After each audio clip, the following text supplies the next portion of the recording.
Hi everyone, welcome to ICTF. Today we'll learn about Web Designing Unit 5 for Grade 11 ICT. Let's get started. Okay guys, so இந்த video செஷன்ல நாங்க பார்க்க போறது எப்படி ஒரு சிம்பிளான வெப்சைட்டை நாங்க கிரியேட் பண்ணலாம்.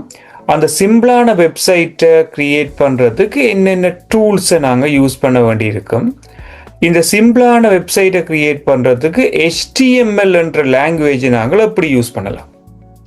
இந்த மூன்று விஷயமும் நாங்கள் இந்த வீடியோ செஷன்ல பார்க்க போற ஒரு கண்டென்ட்டா இருக்கு. ஸோ இந்த கண்டென்ட்டை பொறுத்த மட்டும் நாங்கள் இனிஷியலிலே சொல்லிக் கொண்டு வருவோம். கிரேட் 11 ஐசிடியை பொறுத்த மட்டும் யூனிட் 5 இருக்க போற வெப் டிசைனிங் யூசிங் மல்டிமீடியா அப்படி என்ற பாடம், அதாவது பல்லூடக தொழில்நுட்பத்தை பயன்படுத்தி வலைத்தளங்களை வடிவமைத்தல் அப்படி என்ற டாபிக்கு கீழே தான் இந்த கண்டென்ட் நாங்கள் பார்த்துட்டு வரப்போம். ஆல்ரெடி ப்ரீவியஸ் வீடியோஸில் கிரேட் 11 ஐசிடியில் இருக்கிற இனிஷியேஷன், தட் மீன்ஸ் ஒரு இன்ட்ரடக்ஷன் பார்ட் மாதிரி பார்த்துருந்தோம். வெப் டிசைனிங் என்ன, வெப்சைட்ஸுக்கான எக்ஸாம்பிள் என்னென்னு பார்த்துருந்தோம் லாஸ்ட் வீடியோவில். ஸோ இந்த வீடியோவில் நாங்கள் பார்க்க போகிறது எப்படி நாங்கள் ஒரு சிம்பிளான வெப்சைட்டை கிரியேட் பண்ண போகிறோம்னு பார்க்க போகிறோம். ஸோ ப்ராக்டிக்கல் வைஸ் ஆகும் சரி, தியரி வைஸ் ஆகும் சரி, எல்லா விஷயத்தையுமே இந்த வீடியோவில் கிளியர் பண்ணி கொண்டு வரும். ஸோ முதலாவதாக நாங்கள் பார்க்க போகிறது ஒரு HTML கோடிங்கை நாங்கள் எழுத வேண்டியிருக்கும். அதுக்கு நோட் பேட் அல்லது சப்ளைம் அல்லது ஏதோ ஒரு எடிட்டரில் நாங்கள் என்ன செய்யலாம்னு சொன்னால் அந்த கோடிங் எழுதலாம். ஸோ அந்த பேஸ்மெண்ட்ல பார்க்கல HTML அப்படி என்றா என்ன? HTMLன்றது இதில் நான் மார்க் பண்ணியிருக்கிறேன் ஹைப்பர் டெக்ஸ்ட் மார்க்அப் லாங்குவேஜ். இந்த HTML என்ற லாங்குவேஜை பயன்படுத்தி இப்போ நாங்கள் டைப் பண்ண போகிறோம். ப்ராக்டிக்கல் வைஸ் ஆகும் ஹைப்பர் டெக்ஸ்ட் மார்க்அப் லாங்குவேஜ். இதன் விரிவாக்கம் அதுதான் HTML. இந்த மொழியை பயன்படுத்தி நாங்கள் கம்ப்யூட்டருக்கு அறிவுறுத்தலாம், இன்ஸ்ட்ரக்ட் பண்ணலாம். நாங்கள் டிசைன் பண்ண போகிற ஒரு வெப்சைட் எப்படி இருக்க வேணும் என்றதை அவைக்கு அறிவுறுத்தலாம். இப்போ கம்ப்யூட்டர் சிஸ்டம் என்ன செய்யும் என்று சொன்னால் அந்த வெப்சைட்டுக்கு ஏற்ற மாதிரியான மோடிஃபிகேஷனை செய்து அவுட்புட் ஒன்றை ப்ரொடியூஸ் பண்ணிக்கொள்ளும் இந்த லாங்குவேஜ். அடுத்தது HTML கோடிங் இந்த ஃபார்மேட் எப்படி இருக்குமெண்டா இப்படி இருக்கும். நாங்கள் ஒரு கோடிங்கை இந்த ஃபார்மேட்டில் எழுதுவோம். இங்கிலீஷ் லாங்குவேஜை யூஸ் பண்ணி இப்படி ஒரு ஃபார்மேட்டில் கோடிங் எழுதுவோம். இந்த கோடிங்கின் அவுட்புட் பார்த்தீங்கன்னு சொன்னால் இப்படி வரும்.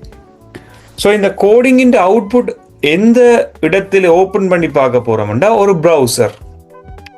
ப்ரௌசருக்கு எக்ஸாம்பிள் கூகுள் குரோமாக இருக்கலாம், சஃபாரியாக இருக்கலாம். இதை விட பார்த்தீங்கன்னு சொல்லி சொன்னால் நாங்கள் நிறைய வெப் ப்ரௌசர்ஸ் யூஸ் பண்ணிக்கொள்ளலாம். பிரேவ் என்ற ப்ரௌசர் எடுத்துக்கொள்ளலாம், மொசைலா ஃபயர்ஃபாக்ஸ் எடுத்துக்கொள்ளலாம், வாட் எவர் எந்த ப்ரௌசர்லையும் ஒன் பண்ணலாம். கொமனாக நாங்கள் கூகுள் குரோமை யூஸ் பண்ணிக்கொள்வோம். இந்த ப்ராக்டிக்கலுக்கு நீங்கள் சஃபாரியும் யூஸ் பண்ணலாம், பிரச்சனை இல்லை. ஸோ அந்த ஃபைலை நாங்கள் என்ன செய்ய வேணும்னா இந்த கோடிங் எழுதின இந்த ஃபைலை சேவ் பண்ண வேணும். அடுத்ததா சேவ் பண்ணேக்குள்ள .html என்று சொல்லி சேவ் பண்ண வேணும். சில சந்தர்ப்பங்களில் நீங்கள் .htm எடுத்தால் கூட இந்த ஃபைல் ஆட்டோமேட்டிக்காக என்ன செய்யும், ஒரு வெப்சைட்டுக்கான ஃபைலாக சேவ் ஆகும். .html அல்லது .htm என்ற ஃபைல் எக்ஸ்டென்ஷனோட இதை நாங்கள் சேவ் பண்ணோம்.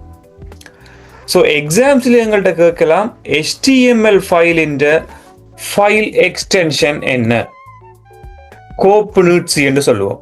So write the file extension of HTML file. So இதுக்கு ஆன்சர் .html. இதான் ஐடியா. ஸோ இந்த HTML என்று சொல்லி சேவ் பண்ணிட்டு நாங்கள் இது ஒரு ப்ரௌசர்ல ஒன் பண்ணி பார்ப்போமா இருந்தால் அவுட்புட் இப்படி வரும். ஸோ எப்படி நாங்கள் இன்புட் கொடுக்குறோம், சேம் டைம் அவுட்புட் எங்களுக்கு எப்படி வருதுன்னு சொல்லி இந்த வீடியோ செஷன்ல பார்க்க போகிறோம். அடுத்தது ஒரு HTML ஃபைலில் நாங்கள் சேவ் பண்ணிட்டோம், இதன் அவுட்புட் நாங்கள் செக் பண்ண போகிறோம்னு சொல்லிக்கல.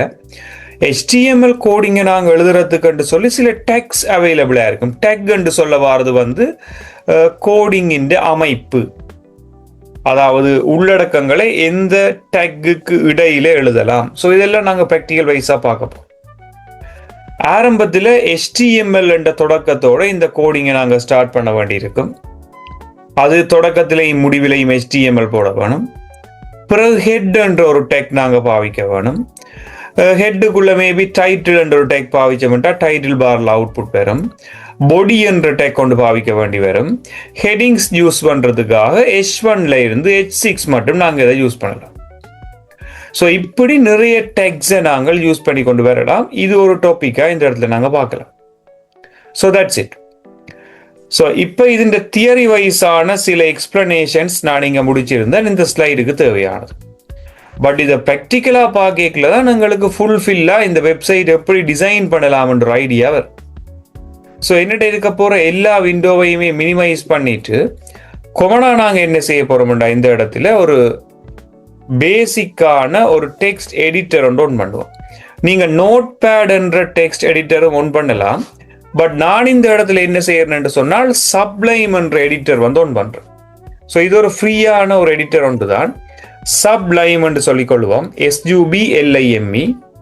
நீங்க இன்டர்நெட்ல போயிட்டு sublime text editor free download என்று கொடுத்தீங்கன்னு சொன்னால் அதிண்ட வெப் ஃபார்மேட் ஒன்று நீங்க எடுக்கக்கூடிய மாதிரி இருக்கும். தட் மீன்ஸ் ஒரு சாஃப்ட்வேர் சைட்டை நீங்க எடுத்து நீங்கள் கோடிங் எல்லாம் டைப் பண்ணக்கூடிய மாதிரி இருக்கும். That's it.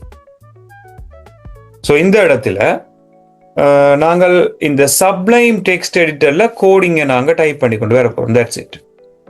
ഇതിന്റെ ഔട്ട്പുട്ട് வந்து ஒரு இடத்துல வர வேணும்.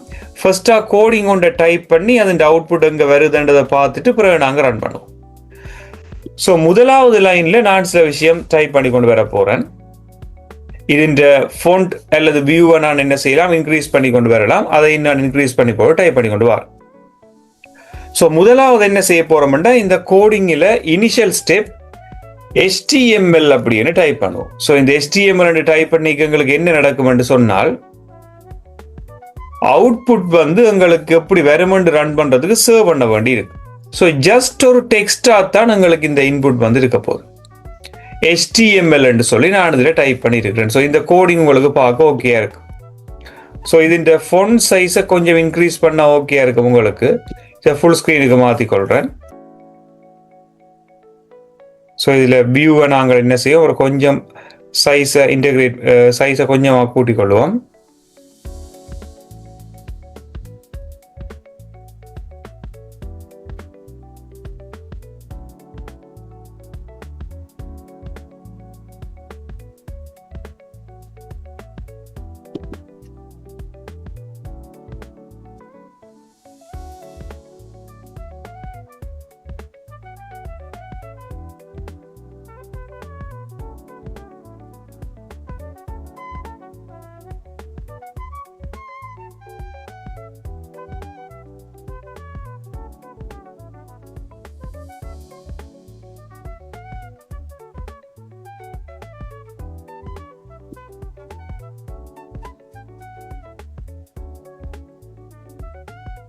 Right, fine. இந்த ஃபைலை நாங்கள் சர்வ் பண்ணிட்டு இந்த சைஸ் ஒரு இன்க்ரீஸ் பண்ணிக்கொள்வோம். எனக்கு இந்த ஃபோன் சைஸ் இன்க்ரீஸ் பண்ண விடுறாரு இல்லை, அதை என்ன செக் பண்ணி பார்த்துக்கொண்டு வருவோம் நாங்கள் இதில். ரைட், ஒரு சைடில் இந்த கோடிங் ஃபைலை நான் வச்சிருக்கேன் டைப் பண்ணுறதுக்காக. முதலாவது ஜஸ்ட் HTML டைப் பண்ணிட்டு கீழே வந்து இந்த HTML டேக்கை வந்து முடிப்போம். நாங்கள் HTML டேக்கை வந்து முடிப்போம். HTML தொடக்கத்துக்கும் முடிவுக்கும் என்ன வித்தியாசம் இருக்குன்னு சொன்னால் இதில் நான் உங்களுக்கு ஃபோன் டைப் பண்ணி காட்டுறேன். HTML என்ற டேக்கை நாங்கள் இங்கே தொடங்குறோம். சேம் டைம் கீழே HTML என்ற டேக்கை வந்து முடிக்கிறோம். ஸோ இதை சொல்லிக்கொள்வோம் அப்படி என்றால் டெக்ஸ் என்ற நேமால சொல்லுவோம். அது என்ன டேக் என்று சொல்லி சொன்னால் தமிழில் ஒட்டுக்கள் என்று சொல்ற நாங்கள் ஒரு HTML டாக்குமெண்ட்டை டைப் பண்ற நேரங்களில் இந்த ஃபார்மேட்டில் தான் நாங்கள் கோடிங்கை டைப் பண்ண வேண்டி இருக்குமா. ரைட். ஸோ தொடக்கம் முடிவென்று ரெண்டு பேருக்கு இடையிலையும் நாங்கள் எப்படி இந்த வேறுபாட்டை கண்டுபிடிக்கலாம் என்று சொன்னால் இதுக்கு நான் ஒரு டிஃப்ரெண்டான கலரை யூஸ் பண்ணிக்கொள்றேன். இது வந்து ஓப்பன் டேக் என்று சொல்லிக்கொள்வோம். இது வந்து ஆரம்பத்தில் கிரியேட் பண்ண வேண்டிய டேக். இதை நாங்கள் ஓப்பன் டேக் என்று சொல்லிக்கொள்வோம். ஸோ இதை நாங்கள் இப்படி மார்க் பண்ணுவோம், ஓப்பன் டேக். அடுத்தது பார்த்தீங்கன்னு சொல்லி சொன்னால் கடைசியா முடிக்கிற டேக் இருக்கும். இதை நாங்கள் க்ளோசிங் டேக் நேமால சொல்லிக்கொள்வோம். ஸோ HTML தொடங்கி இருக்கிறோம், இங்கே HTML முடிச்சிருக்கிறோம், க்ளோசிங் டேக்னு சொல்லிக்கொள்வோம். இவ்வளவு ஓகே தானே? So open take, closing take, இது ரெண்டுக்கும் இடையில தான் நாங்கள் என்ன செய்ய போறோம், கோடிங் டைப் பண்ண போறோம். எப்பவுமே பெரும்பாலும் ஓப்பன் டேக்ன்றது இந்த அடையாளத்தோட தான் ஸ்டார்ட் ஆகும். ஒரு சின்ன டாட் டாட் போட்டு காட்டுறோம். க்ளோசிங் டெக்ன்றது ஒரு டெக் ஒரு சின்ன அடையாளம் ஒன்று இதில் ஸ்டார்ட் பண்ணிட்டு லெஸ் தேன் மாதிரி ஸ்டார்ட் பண்ணிட்டு ஒரு சின்ன ஸ்லாஷ், பிறகு நீங்கள் எப்படி அதை தொடங்கினீங்களோ அதே மாதிரி போட்டு முடிக்கும். இதுதான் ஓப்பனிங் டெக்குக்கும் க்ளோஸ் டெக்குக்குமான டிஃப்ரெண்ட். மேலே இருக்கிறது ஓப்பன் டெக்காக இருக்கும், க்ளோஸ் டெக்காக இருக்கும். HTML ஸ்டார்ட் பண்ணினா பிறகு நாங்கள் HTML பார்ட்ஸை ரெண்டா டிவைட் பண்ணலாம். முதலாவது ஆளை சொல்றது ஹெட் அப்படின்னு சொல்லுவோம். HEAD ஹெட் டெக் எடுத்துக்கொள்வோம். பிறகு ஒரு லைன் முடிஞ்ச உடனே பிறகு நீங்கள் ஹெட் டெக்கை முடிக்கலாம். HEAD ஹெட் டெக்கை வந்து முடிக்கலாம். ரைட், இது வளமையான ஃபார்மேட். இனி ஹெட் முடிஞ்ச உடனே என்ன செய்ய வேணும்னா பொடி என்ற டெக்கை வந்து யூஸ் பண்ண வேண்டி வரும். இப்படிதான் ஒரு HTML ஃபார்மேட் போய்கொண்டிருக்கு. நான் இங்க டைப் பண்ணாமல் எங்களோட நோட் பேட் அல்லது சப்ளைம்லேயே டைப் பண்ணி கொண்டு வந்து அவங்களுக்கு பார்க்க ஈஸியா இருக்கும். ஹெட் என்று சொல்லி ஒரு டெக்கை நான் ஸ்டார்ட் பண்றேன். ஒரு சின்ன இடைவெளி விட்டு ஹெட் டெக்கை நாங்கள் முடிப்போம். ஹெட் என்ற டெக்கை வந்து இங்க நாங்கள் முடிக்கலாம். HEAD ஹெட் டெக் முடிக்கலாம். ஃபைன். சரி, அதே மாதிரி கீழே BODY பொடி என்ற டெக் தொடங்குவோம். இது கீழே வந்து இந்த பொடி என்ற டெக்கை வந்து நாங்கள் இங்க முடிக்கலாம். BODY இதுதான் ஒரு HTML ஸ்கெலட்டன். இதை நான் இப்ப சர்வ் பண்ண போறேன். நார்மலா இந்த ஃபைலை என்ன செய்யலாம்டா ஃபைல்ல போயிட்டு சர்வ் ஆஸ் அப்படி என்ற இந்த ஆப்ஷனை நாங்கள் கிளிக் பண்ணிட்டு HTML ஃபைலை நான் டெஸ்க்டாப்பில் கொண்டு வந்து சர்வ் பண்ண போறேன். ஸோ டெஸ்க்டாப் ஆப்ஷன் நான் கிளிக் பண்றேன். ஒரு சாம்பிள் வெப்சைட் என்றபடியால சாம்பிள் .html சர்வ் பண்ண வேண்டி வரும். .html கட்டாயம் சர்வ் பண்ணினா தான் இது ஒரு வெப்சைட்டா சர்வ் ஆகும். நான் டெஸ்க்டாப்லேயே சர்வ் பண்றேன் .html சொல்லி. இதை சர்வ் பண்ண உடனே எங்களுக்கு என்ன நடந்துரும் சொல்லி சொன்னால் இந்த இடத்துல எங்களுக்கான வெப்சைட் ஒரு .html ஃபார்மேட் எங்களுக்கு ஒன்னாய். இதை நான் என்ன செய்யலாம், ஓப்பன் வித்தை கொடுத்து ஏதோ ஒரு ப்ரௌசர்ல ஆன் பண்ணலாம். நான் என்ன செய்யறேன், கூகுள் குரோம்ல டிஃபால்ட் ஆன் பண்றேன். இந்த விண்டோவை நாங்கள் என்ன செய்வோம், ஒரு சைட் பார்ல இப்படி வைப்போம். ஸோ இப்போ எங்களோட கோடிங் ஃபைல் இங்கே இருக்கிறார். சேம் டைம் பார்த்தீங்கன்னு சொன்னால் அதுன்ற அவுட்புட் ஃபைல் வந்து இங்கே இருக்கு. கோடிங் இங்கே இருக்கு, அவுட்புட் இங்கே இருக்குன்ற மாதிரி எங்களோட என்ன செய்யலாம் ஆப்ஷன் ரெண்டையும் நாங்கள் டைப் பண்ணி அவுட்புட்டை எங்களை பார்க்கக்கூடிய மாதிரி இருக்கு. இப்படி ஒரு பேசிக்கான ஒரு வெப்சைட்டை நாங்கள் எப்படி கிரியேட் பண்ணலாம்னு இந்த வீடியோவில் ப்ராக்டிக்கல் வைஸாக பார்த்துட்டு வரப்போகிறோம். ஸோ இவ்வளவு நேரமாக நாங்கள் எதை பற்றி கதைச்சிருந்தோம்னா எப்படி நாங்கள் ஒரு வெப்சைட்டை கிரியேட் பண்ணுறது, அதன் அவுட்புட்டை நாங்கள் எப்படி பார்க்கறதுன்ற மாதிரி பார்த்துருந்தோம் இந்த வீடியோ செஷனில். ஸோ அடுத்ததாக பார்க்க போகிறோம் இதுக்கு எப்படி அவுட்புட்ஸ், அதாவது கண்டென்ட் எப்படி உள்ளடக்கிறது, அதாவது வந்து கண்டென்ட்ஸ்ன்றது இந்த உள்ளடக்கம் ஹெடிங்காக இருக்கலாம், இமேஜாக இருக்கலாம், அதுகளை எப்படி கொண்டாடுறதுன்னு 1 by 1 நாங்கள் செக் பண்ணி கொண்டு வருவோம். ஸோ இந்த இடத்துல நாங்கள் அடுத்தடுத்த டெக்ஸ்ட் என்ன யூஸ் பண்ணலாம்ன்றதை 1 by 1 நாங்கள் செக் பண்ணி கொண்டு வருவோம். ஸோ ஃபோன்ட் சைஸில் இன்க்ரீஸ் பண்ணுறேன். இதுதான் எங்களோட கோடிங். இந்த கோடிங் இந்த அவுட்புட் தான் இங்கே வந்திருக்கு. ஒவ்வொரு முறையும் இந்த கோடிங்கை நான் சர்வ் பண்ணி நாங்கள் இதில் ஃபைல்லே போகலாம். ஃபைலில் போயிட்டு சர்வ் பண்ணி கொடுத்தோம்னா சர்வ் ஆகிடும். பிறகு இதை ரீஃப்ரெஷ் பண்ணோம்னா இது அவுட்புட் எங்களுக்கு இங்கே தெரியும். சரி, ஸோ தேவையில்லாத இந்த டெக்ஸ்ட் எல்லாத்தையும் நான் ரிமூவ் பண்ணுறேன். உங்களுக்கு டெக்ஸ்டை ரிமூவ் பண்ண என்ன நடக்கும்னு சொன்னால் இங்கே அவுட்புட்டில் தார இந்த விஷயங்கள் நீங்கள் பார்க்கக்கூடிய மாதிரி இருக்கும். ரைட், எப்போவுமே HTML டெக்ஸ்ட் நாங்கள் தொடங்கிக்க HTMLக்குள்ள இந்த ஆரம்பம் முடிவு இதை நான் மார்க் பண்ணுற ஐடியா வச்சு நீங்கள் கண்டுபிடிக்கலாம். இவ்வளவும் சேர்ந்து தான் ஒரு HTML டாக்குமெண்ட்டை டிஃபைன் பண்ணிக்கொள்ளும். அதுவும் இதுக்குள்ள இருக்க போற ஹெட் பகுதி என்றது ஒரு விஷயத்தையும் பொடி என்றது ஒரு விஷயத்தையும் மார்க் பண்ணிக்கொள்ளும். ஹெட்ன்றது பெரும்பாலும் எந்த அடிப்படை அல்லது எந்த பகுதிக்கு இருக்க போகுதுன்னு சொன்னா மேலே இருக்க போற இவ்வளவு பகுதியும் வந்து ஹெட்டை வகை குறிக்கிறதுக்காக பயன்படுத்தி கொள்வோம். அதே மாதிரி HTML பேசிக்கான டெஃபினிஷன்ஸுக்கும் அதை நாங்கள் யூஸ் பண்ணலாம். ரைட், அடுத்தது பொடி என்று சொல்ல வாரது கீழே இருக்க போற இவ்வளவு பகுதி. பொடி தான் ஒரு ஒரு அளவான எல்லா தரவுகளையும் வகை குறிக்கிறதுக்காக நாங்கள் யூஸ் பண்ற ஒரு பகுதியா இருக்கு. நிறைய கோடிங் நாங்கள் என்ன செய்ய போறோம், பொடி என்ற பகுதிக்காக எழுத போறோம். இது ஒரு சிம்பிளான எக்ஸ்பிளனேஷன் தான். அதுக்காக ஹெட் அண்ட் இதை மட்டும்தான் சொல்ற வேண்டிய இல்லை. ஒரு ஓ லெவலை பொறுத்த மட்டும் நீங்கள் இப்படி ஞாபகப்படுத்துக்கும். சரி, இப்ப ஹெட்ன்ற பகுதியில வந்து நான் ஒரு டேக் கொண்டு யூஸ் பண்ணலாம், TITLE title. So title tag start பண்ணன்னு சொன்னா கட்டாயம் டைட்டில் டேக் என்ன செய்ய வேணும், முடிக்க வேணும். இப்போ நான் இதில் என்ன செஞ்சுக்கிறேன்டா டைட்டில் டேக் ஸ்டார்ட் பண்ணிட்டு TITLE டைட்டில் டேக்கை முடிச்சாச்சு. அப்போ ஆர்டினரி லெவல்ன்ற கிரேட் 11 பொறுத்த மட்டும் ஹெட்ன்ற பகுதிக்கு இருக்கிற பெரும்பாலும் ஒரே ஒரு டேக் உங்களோட சிலபஸின் படி டைட்டில் தான். உங்களுக்கு நிறைய டேக் இருக்கு. இப்போ ஹெட்ன்ற பகுதிக்குள்ள உங்கள்ட்ட ஒரு கேள்வி வருதுன்னா உங்களுக்கு ஞாபகம் பெற வேணும், டைட்டில் டேக் தான் உங்கள்கிட்ட இருக்கிறார் ஹெட்டுக்குள்ள வாருது. இப்போ நான் என்ன செய்யணும்னு சொன்னால் கிரேட் 11 ICT இப்படி டைப் பண்றேன். கிரேட் 11 ICTன்னு டைப் பண்ணிட்டு இதை ரீஃப்ரெஷ் பண்றேன், சேவ் பண்ணிட்டு இந்த வெப்சைட்டை வந்து அப்படியே சேவ் பண்ணி போட்டு ரீஃப்ரெஷ் பண்றேன். அப்ப ஆரம்பத்தில் சாம்பிள்னு சொல்லி ஏதோ ஒரு நேம் ஒன்று இருந்தது. இப்ப இந்த கோடிங்கை டைப் பண்ணினா பிறகு, அதாவது வந்து இப்படி ஒரு கோடிங்கை நான் இந்த இடத்துல டைப் பண்ணினா பிறகு உங்களை ஈஸியாக விளங்கணும்னு ஒரு பாக்ஸ் ஒன்று போட்டு காட்டுறேன். ஒரு ரெட் கலரால போடுவோம் அந்த பாக்ஸை. டைட்டில் டேக் டைப் பண்ணினா பிறகு எங்களோட வெப்சைட்டின் அவுட்புட் நீங்கள் பார்த்தா விளங்கும் உங்களுக்கு எப்படி இருக்குன்னு. இந்த நேம் வந்து கிரேட் 11 மாறிட்டு பாருங்க. இந்த டேக் ஆரம்பத்தில் நார்மலா சாம்பிள் பேர்ல இருந்தது, நாங்கள் எப்படி HTML சேவ் பண்ணமோ அதே பேர்ல இருந்தது. டைட்டில் டேக்ல நாங்கள் மாத்த இங்கேயும் மாறும்.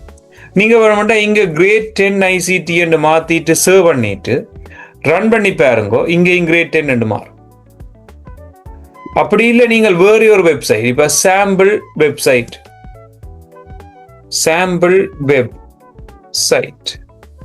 இப்படி டைப் பண்ணிட்டு சேவ் பண்ணிக்கொள்ளணும்.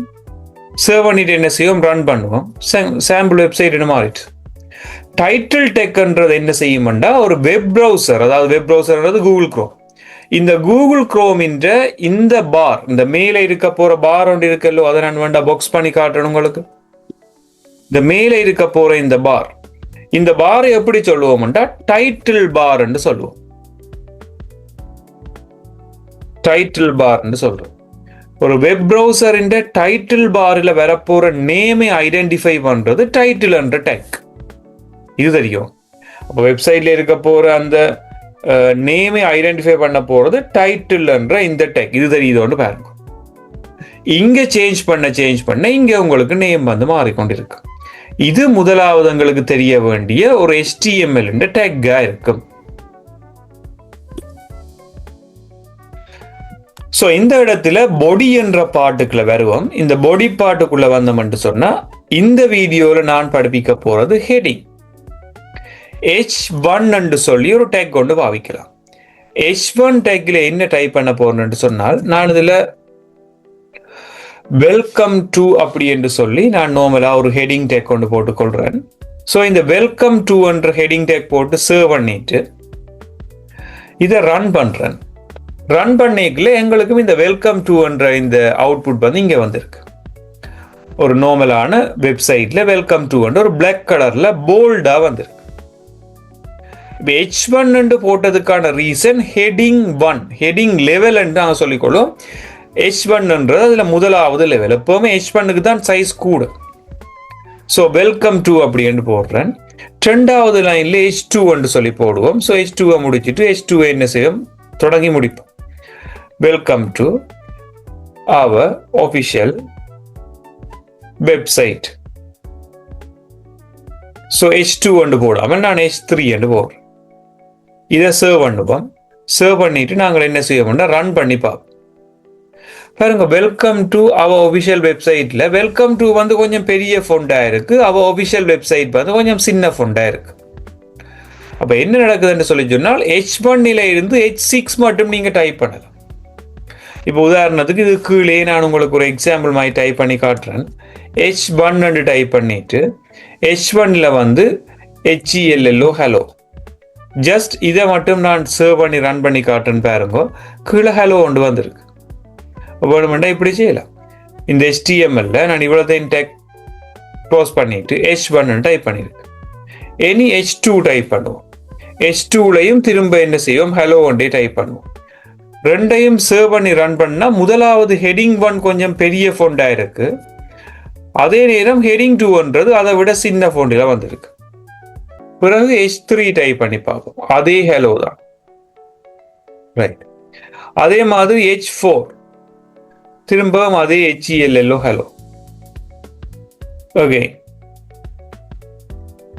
H5 அதுவும் ஹலோ ஒன்றே கொடுப்போம். H6 அது அதே மாதிரி ஹலோ ஒன்று கொடுப்போம். இவ்வளவும் உங்களோட லெவல்ல இருக்கா. நார்மலா இதை ரன் பண்ணி பார்த்தீங்கன்னா உங்களுக்கு தெரியும் இப்படி அவுட்புட் பார்த்த பார்க்கலாம். இப்போ ஹெடிங் 1 இருந்து ஹெடிங் 6 மட்டுமான லெவல்ஸ் எங்கள்கிட்ட இருக்கணும். ஒவ்வொரு லெவலும் என்ன செய்யும், மாற மாற சைஸ் குறைஞ்சு கொண்டு போகும். ஸோ இதுதான் அதின் அவுட்புட். பேசிக்கான இன்புட்டோட சேர்த்து அதின் அவுட்புட்டும் நான் இங்கே எடுத்திருக்கிறேன். இனி ஒரு விஷயம் சொல்ல வேணும், ஒரு ஹெடிங்கை நாங்கள் அவுட்புட்டை எடுத்துக்கொண்டு வரைக்கல அந்த ஹெடிங்கின் பண்புகள் எப்படி இருக்கும்னா ஒன்று போல்டா இருக்கும், அதாவது எழுத்து வந்து தடிப்பான வடிவத்தில் இருக்கும். அதே நேரம் லெஃப்ட் அலைன்மெண்ட்ல இருக்கும். லெஃப்ட் அலைன்மெண்ட் அப்படி என்று சொல்ல வாரது வந்து ஒரு வெப்சைட்டின் இடதுபுறம். இதை நாங்கள் சென்டர்லயோ ரைட்லயோ மாத்தலாம். பட் இப்போதைக்கு ஹெடிங் டெக்ன்றது வந்து உண்மையில லெஃப்ட் அலைன்மெண்ட்ல தான் இதன் அவுட்புட் இருக்கும்ன்றதை தெரிஞ்சு கொண்டீங்கன்னா பெட்டர். ஃபைன். ஸோ இதை வச்சுக்கொண்டு நாங்கள் எப்படி ஒரு ஐடியா எடுக்கலாம், நாங்கள் எப்படி ஒரு யூஸ்ஃபுல்லான வெப்சைட்டை கிரியேட் பண்ணலாம்னு பார்த்தோம்னு சொன்னா இதை ஃபுல்லாவே நான் அவுட்புட்டை கிளியர் பண்ணிக்கொள்றேன். ஸோ இதை ஃபுல்லா அழிச்சிட்டு H1 அப்படின்ற ஒரு டேக்கை ஓபன் பண்ணிட்டு இதுல நான் டைப் பண்றேன், வெல்கம் டு அவர் ஆஃபிஷியல். இப்படியே நிக்கட்டும். இந்த ஃபோன் சைஸை நான் கொஞ்சம் சின்னனாக்குறேன். ரைட். வெப்சைட் அப்படின்றத H3 அல்லது H2 கொடுத்து கொடுப்போம். Website website right. சர்வ் பண்ணிட்டு ரன் பண்ணுவோம். எங்களுக்கு அவுட்புட் இப்படி வந்திருக்கு. நாங்கள் H1க்கும் H2க்கும் வித்தியாசம் தெரிஞ்சு அவரோட அவங்களோட ஐடியா எடுக்கக்கூடிய மாதிரி இருக்கும். எங்களுக்கு இப்படி ஒரு அவுட்புட் வந்து எங்களுக்கு இதுல வந்திருக்கு. இது சிம்பிளா எங்களுக்கு ஒரு கோடிங்கும் அதின் அவுட்புட்டும் இருக்கிறதுக்கான ஒரு எக்ஸ்பிளனேஷன். எக்ஸாம்பிள் எப்படி கேள்வி வரலாம் என்று சொன்னால், இவ இந்த H1 இப்படியே முடிச்சிட்டு இதுல என்ன செய்வீங்க, ஒரு கேள்விக்குறி போடுவீங்க. அதே மாதிரி பொடி என்ற டேக்கிலையும் இதை அப்படியே தொடங்கி போட்டு ஒரு சின்ன ஒரு கேள்விக்குறி. எனி ஹெட்ன்றத கீழே முடிச்சு போட்டு தொடக்கத்தில் சின்ன ஒரு கேள்விக்குறி. இந்த இடைவெளியில நீங்க நிரப்ப வேண்டி வரும். இதுதான் உங்களோட கேள்வி. இந்த இடைவெளி ஃபில் பண்ணணும்னு சொல்லி சொன்னா எங்களுக்கு தெரிய வேணும், எங்க தொடங்கி முடிச்சிருக்கிறோம் கண்டுபிடிச்சிட்டு செய்து கொண்டு வரலாம். ஸோ முதலாவது இடைவெளி பார்த்தீங்கன்னா இங்க வருது. ஸோ கட்டாயம் நாங்கள் தொடங்கி முடிக்கல HTML-க்கு பிறகு ஹெட் தானே வந்திருக்க வேணும். ஸோ இந்த இடைவெளிக்கு விட வந்து ஹெட். இப்போ ஜஸ்ட் நீங்கள் எக்ஸாம் பேப்பர்ல HED ஹெட் எழுதி விட்டாலே அதுக்கான மார்க்ஸ் நீங்க எடுக்கலாம். ஸோ இது முதலாவது விட. ரெண்டாவது ஆன்சருக்கு பார்த்தீங்கன்னு சொன்னால் இதுல தொடங்கினா டைட்டில் முடிச்சிருக்கிறோம். ஸோ டைட்டில் தான் முடிக்காதபடியால ரெண்டாவதுக்கு விட வந்து TITLE டைட்டில் அப்படின்னு போடலாம். அதே மாதிரி மூன்றாவதுக்கு பார்த்தீங்கன்னு சொன்னா மூன்றாவது வந்து இதுல ஒரு கேள்விக்குறி. ஸோ H1 தொடங்கி இருக்கணும், H1 முடிக்காதபடியால H1 போட்டா ஓகே. நாலாவது இடைவெளி பார்த்தீங்கன்னா இங்கே இருக்கு, பொடி தொடங்கி பொடி தான் முடிக்கல. ஸோ பொடி அப்படின்னு போட்டு விட்டீங்கன்னா ஓகே. ஸோ இப்படி சின்ன சின்ன கேள்விகள் எங்கள்கிட்ட கேள்வி கேட்கக்கூடிய மாதிரி இருக்கு. ஸோ இந்த வீடியோ செஷன்ல நாங்க பார்த்துருந்தோம் ஹெடிங் என்ற டேக்கை நாங்க எப்படி யூஸ் பண்ணலாம். சேம் டைம் அடுத்தது HTML-ல பேஸ் கோடிங் எப்படி கிரியேட் பண்றது, அதன் அவுட்புட் எப்படி செக் பண்றது மாதிரி பார்த்துருந்தோம். ஒரு HTML ஃபைலின் ஃபைல் எக்ஸ்டென்ஷன் .html சேவ் பண்ண வேணும்னு பார்த்துருந்தோம். டைட்டில் டெக் சொல்லி யூஸ் பண்றதால டைட்டில் பார்ல அதன் நேம் சேஞ்ச் ஆக மட்டும் பார்த்துருந்தோம். ஸோ அடுத்த வீடியோ செஷன்ல இதுல இருக்க போற இன்னும் வேற வேற என்னென்ன டேக்ஸ் இருக்குன்னு பார்த்து இன்னும் இந்த வெப்சைட்டை இன்னும் கொஞ்சம் நீட்டான ஒரு வடிவான வெப்சைட்டா மாத்துறது அப்படி என்று சொல்லி அந்த வீடியோ செஷன்ல நாங்க பார்த்துட்டு வருவோம். ஸோ அடுத்த வீடியோ செஷன்ல நாங்கள் இன்னும் கிளியரான வேற கான்செப்டோட மீட் பண்ணிக்கொள்வோம். தேங்க்யூ.